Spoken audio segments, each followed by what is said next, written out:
ازيكم يا وحوش، عاملين ايه؟ انت ايوه انت تعرف ان زمان جدا، لا زمان جدا جدا، كان في انسان بدايه قاعد في حاله ماسك اللابتوب الحجري بتاعه، علبه المناديل على يمينه عشان يستعد للحاجه اللي هيتفرج عليها. انه ساعتها كان بيشوف مصارع WWE، ذا روك وهو بيفشخ اللي قدامه، جون سينا وهو بيعمل دوبليكس للشخص الغلبان ده، لحد ما الانسان البدائي ده حس ان مفيش معنى لحياته وانه هيفضل طول عمره ياكل ويتفرج على WWE. علشان كده قرر انه يغير مصيره ويصنع اسوأ كائن عايش لحد دلوقتي ابويا وابوك مقتنعين ان ده هو افخم تطبيق تواصل، وانت كشخص جديد لانك من الجيل الجديد هتلاقي عليه اغرب طلبات صداقه، اغرب جروبات، اغرب بني ادمين، اغرب بوستات، اغرب ميمزات. هتلاقي في برضه خالي وخالك، عمي وعمك، جدي وجدك، واسوأ حاجه هتلاقيها هناك هم الناس البيتا، حرفيا ازنى بشر هتشوفهم في حياتك. هتتمنى لو البني ادمين دول يتصفوا باي حاجه، مسدس، رشاش، بازوكا، دبابه، نووي. ففي الفيديو ده هعرفك على اوسخ مجتمع موجود حاليا، مجتمع الفيسبوك.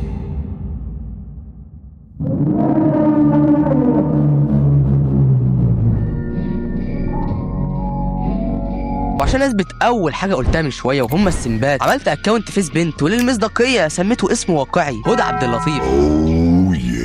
وبعدت عن الاسامي المكرره زي مريم احمد وسوسن بدر ووردة الحياه، والموضوع طلع زي ما توقعت، هجموا عليا زي الزومبي. 500 رساله، اكتر من 3000 متابعه في شهر واحد بس. والانيل لما لقيت طلبات مراسله من اسامه سكرا و37 اكثر. هاي ممكن نتعرف بالمنجايه؟ مين معايا؟ مرتبطه؟ هلا انا محترف شطرنج، تحبي تلعبي شطرنج؟ والكائنات اللي اتواصلت مع الاكونت ده غريبه جدا، احمد الشعباني، كبرى يالا، عبد العزيز شبانه، غير اللي محتاجين محو اميه، احمد المكسكي، زياد الفريقي، محمد ربوع. ولو قعدت اقول لكم على الحاجات الغريبه اللي شفتها في الحساب ده فمش هنخلص، فهنعمل زوم على كام شات واولهم بلال سعيد. ممكن نتعرف بالمنجايه؟ لا ليه بس؟ عاوزين نتعرف. لا عاديه ليه؟ لا ليه يعني؟ وانا اعرفك عشان نتعرف؟ انت فاضي؟ انا مش فاضيه للكلام الفاضي ده. ماشي، ما انا بقول لك نتعرف، بس انت بتقولي ايه مش فاضيه للكلام ده؟ لو هنتعرف ماشي، انا اسمي بلال. لا. وفضلوا الناس دي يتلموا على الحساب لحد ما خلاص تم اثبات ان الفيس هو اكتر منصه عليها سمبات، ومن كل الاعمار، اطفال، شباب، عواجيز، شمامين. بس اقفل الملف، ونزلت بوست ان الحساب ده تم تهكيره.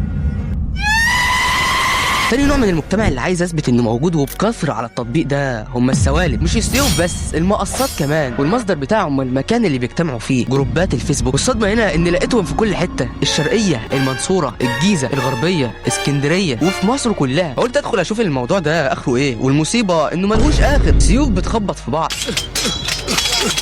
ناس عايزه تاخد ناس ورا مصنع الحديد. جسمي بقى تولع نار يا ابن الشر. تعليقات جايه من مصنع الحديد نفسه، وده هو اكبر مثال. هتعمل ايه لو انا مسكتك على السلم وهو واقف عليه كرباجي معايا وغرقان زيت؟ فهل انت شايف ان ده منشور طبيعي؟ ولو هو طبيعي بالنسبه لك فهل دي تعليقات طبيعيه؟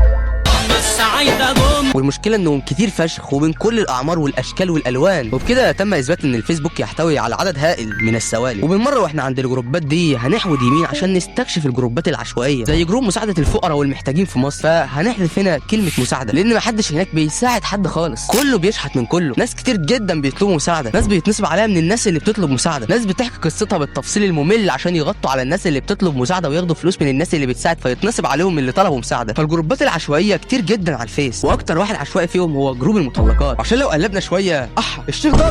ثالث ملف عايز افتحه في الفيس هو المتجر بتاعه. حرفيا ده اغبى متجر هتشتري منه اي حاجه، عربيه كامله بالنمر بتاعتها بجنيه واحد بس، بيت كامل معمول عليه عرض مش هتشوفه في حياتك كلها. ولو انت على الحديده وما معكش حق سندوتش الطعميه اللي بتفطر بيه الصبح فانت معاك شقه للبيع بالحي المتميز وبلاش. مش الاسعار بس هي اللي غبيه، الحاجات اللي بتتباع عليه غبيه يا كمان. تقدر تشتري منه ابو محمد عربيه استعمال خفيف واي حاجه تيجي في دماغك. واظن هي دي كل مشاكلي مع متجر الفيس. واغرب حاجه بقى بعد ماركت بليس هي قائمه الاصدقاء بتاعت الفيس، عشان انت كبني ادم طبيعي بتكون صداقات في اي مكان في العالم واي منصه تانية بيكون الموضوع غريب، بس مش في غرابه التطبيق ده، لان وانت بتقلب بيظهر لك قائمه مكتوب فيها اشخاص قد تعرفهم، حرفيا ما بتبقاش عارف واحد فيهم. ولو ظهر لك شخص انت عارفه بتصدم من البروفايل بتاعه. فانا قابلت عدد لا باس به من قائمه الاصدقاء اللي كانت مبعوته لي، ومن باب الاستكشاف طبعا دخلت على بروفايلاتهم عشان اشوف الكائنات دي بتفكر ازاي. منهم ناس كانت قافله البروفايل بتاعها وكان عندي شويه فضول اعرف هم قافلينهم ليه، ويا ريتني ما عرفت لان مفيش سبب محدد انهم يقفلوه، مفيش اي حاجه لقيتها مثيره للجدل. ولما حبيت اشوف تجميعة الاصدقاء اللي انا عملتها اتصدمت من العك اللي انا عملته، لان الناس اللي انا قبلت طلبات صداقاتهم كوم، والناس اللي ما قبلتش طلباتهم كوم تاني. كائنات غريبه، صور غريبه، وضعيات تصوير اغرب. وقفلت الملف ده بسرعه قبل ما يحصل لي حاجه. وعلى فكره كل اللي انا قلته ده حاجات بتفقع الدماغ، انتوا لسه ما شفتوش الحاجات اللي بتفقع البضاء.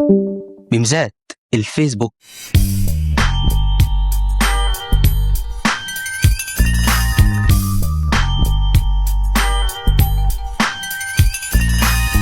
انت كائن من الكائنات اللي لسه بتتعايش على الفيس، فانت اكيد وانت بتقلب قابلتك نكته ميمز او منشور مضحك، لكن هل الحاجات دي بتضحكك؟ هل عينك بتشوف الحاجات دي من غير ما تتحلل؟ هل انت بني ادم اساسا؟ فانا عشان احميك كالعاده من فضولك قررت ان اخش العوالم بتاعتهم عشان اشوف مدى الحس الفكاهي بتاعهم. جروبات الميمز. الصيام هيبقى اول يوم رمضان باذن الله. سال اعرابيا اسدا اين يذهب الانسان حينما يشعر ان جميع الاماكن لا تناسبه فاكله. يبدو ان فوزي هاني خفيف الظل وقد اضحكني واضحك فادي وسمير. وطبعا عشان انا كنت بحضر الفيديو ده في رمضان، فاكتر حاجه بتموتهم من الضحك هي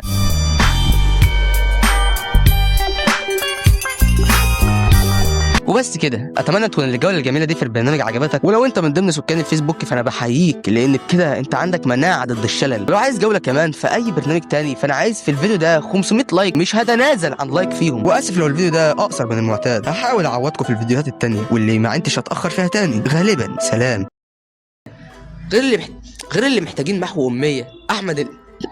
احمد المكسكي.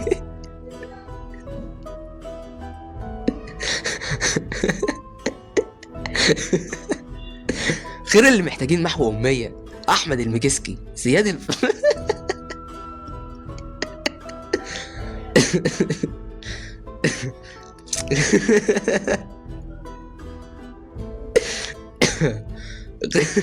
غير